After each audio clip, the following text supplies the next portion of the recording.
A nulidade dos acordos de recebimento de denúncia. Além de eles serem 97% semelhantes, como eu acabei de demonstrar, o ministro tem outra fala dele adiante, eu não vou reproduzir, mas depois a gente pode passar aí para os colegas. Acho que todo mundo viu essa entrevista na revista Piauí. Ele falou que teve o trabalho de olhar resposta prévia por resposta prévia de advogado e colocar pedaços de cada resposta nas suas decisões. Só que essa decisão é de um dos meus clientes. Sustenta a denúncia, abre aspas, não descreveu ou individualizou a suposta conduta e tipo penal, fecha aspas. Isso aqui é uma referência a uma defesa que eu supostamente teria feito, alegando inépcia da inicial. Só que a inépcia da inicial não foi alegada na defesa. E esse trecho da defesa é de qualquer pessoa, menos minha. Eu não citei isso aí, não está na minha defesa. Então, de acordo com o artigo 564.5 do CPP, que é uma decisão carente de fundamentação, porque está se prestando a fundamentar outra decisão que não aqui está sendo analisada.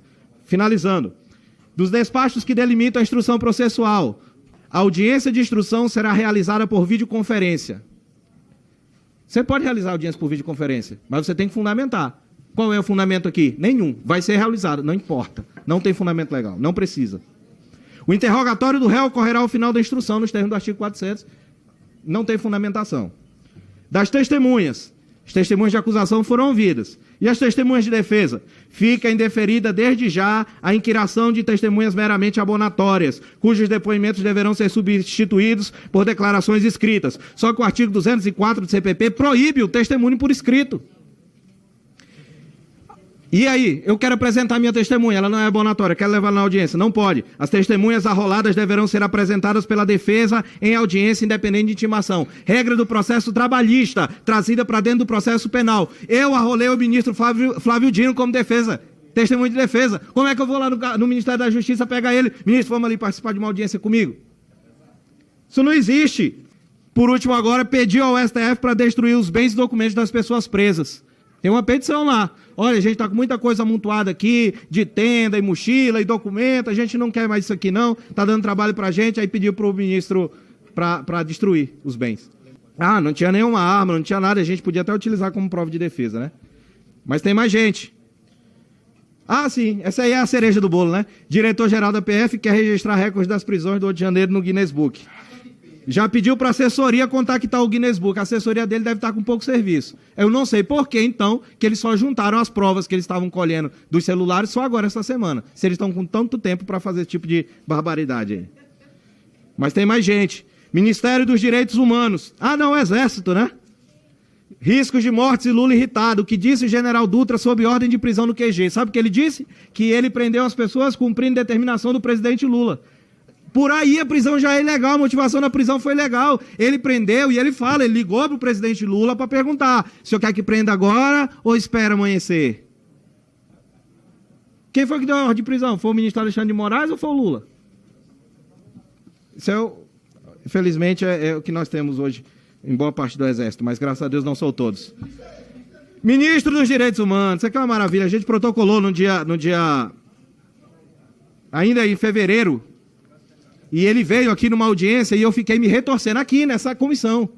Dia 12 de abril, e eu fiquei me retorcendo aqui. E eu queria fazer algumas perguntas para ele, só que como ele não veio, não mandou representante, mas eu vou deixar no ar. O ministro fez alguma diligência em loco para acompanhar as ocorrências? Eu acredito que não.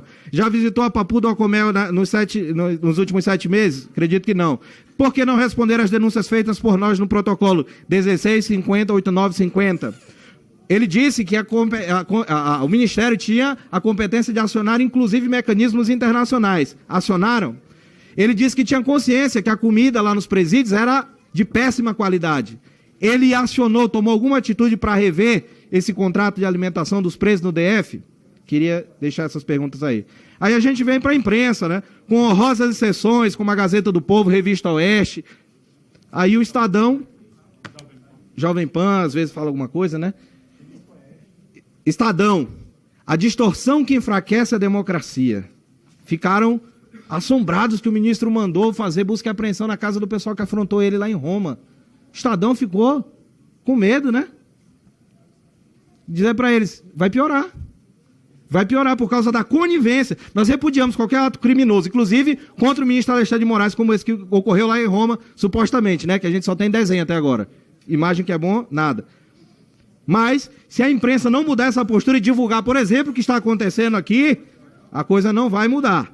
E passo agora para finalizar.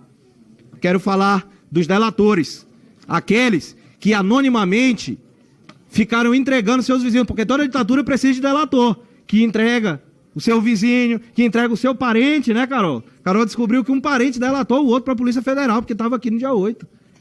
E aí, eu queria dizer para esses delatores, essas pessoas que fizeram mal, que fizeram denúncias anônimas, quem compactuou com o mal é subjugado por ele. Sabe o que aconteceu? O regime que vocês estão apoiando entregou o nome de todos vocês. E nós temos acesso através dos processos e a história os julgará como os delatores que vocês são. Está registrado. Os juristas, e aqui eu faço a ressalva, doutor Sebastião Coelho, que não pôde vir hoje, mas sempre é uma voz ativa, doutor Ricardo Marinho, sempre está conosco, né? Mas a maioria calada. A OAB eu não vou nem falar. Vou finalizar, presidente. Da OAB eu só vou responder uma situação que ele falou que aquele e-mail pndp@oab.org.br é o canal, né? Eu mandei e-mail nesse canal. A resposta que eu recebi está aqui. Cumprimentando, acusamos o recebimento e esclarecemos que o presente endereço eletrônico cnprerrogativas@oab é o único meio de comunicação virtual com esta Comissão de Prerrogativa Nacional. No dia 24 de outubro de 1983, General Newton Cruz mandou fechar a sede da OAB do DF.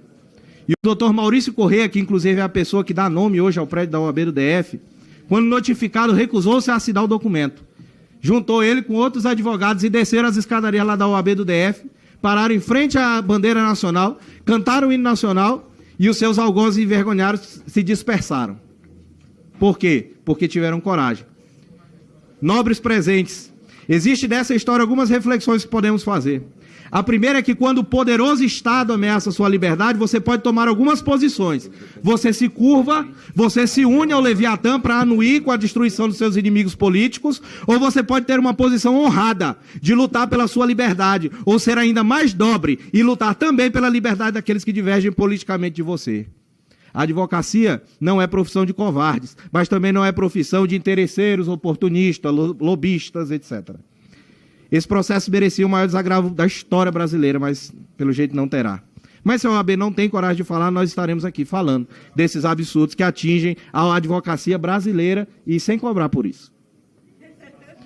Eu não sei se a anuência de todos esses agentes que eu listei aqui tem se dado por covardia, conivência ou conveniência. Mas eu sei é que, pelo que eu vi aqui, ninguém quer fazer um sacrifício pela sua pátria. Tiradentes disse, se 1000 vidas eu tivesse, 1000 vidas eu daria pela libertação da minha pátria. Mas eu entendo essas pessoas. Quem nasceu para José Silvério nunca saberá o significado de ser um Tiradentes. Mas eu faço um apelo a essas pessoas e instituições. Ainda há tempo de salvarmos o Brasil. O deputado Sanderson falou agorinha.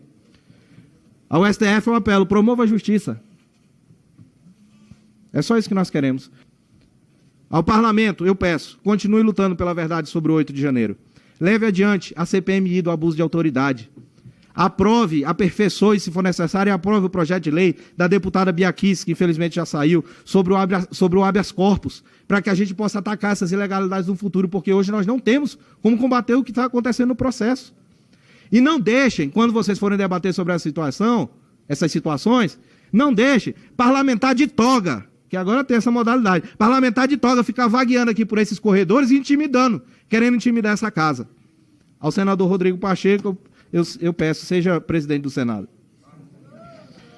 Por fim, aos familiares aqui presentes, eu digo, não desistam, porque eu acho que já ficou claro que os deputados que estão aqui presentes, os parlamentares que estão nos apoiando e nós não desistiremos. Essa audiência só está acontecendo hoje porque nós não nos calamos e não nos calaremos. Seguiremos dando voz aos injustiçados e continuaremos até que o último inocente seja liberto e a justiça seja feita. Temos que voltar a nos manifestar pacificamente como sempre fizemos, que no dia 7 de setembro possamos voltar às ruas e fazer a nossa voz ser ouvida novamente.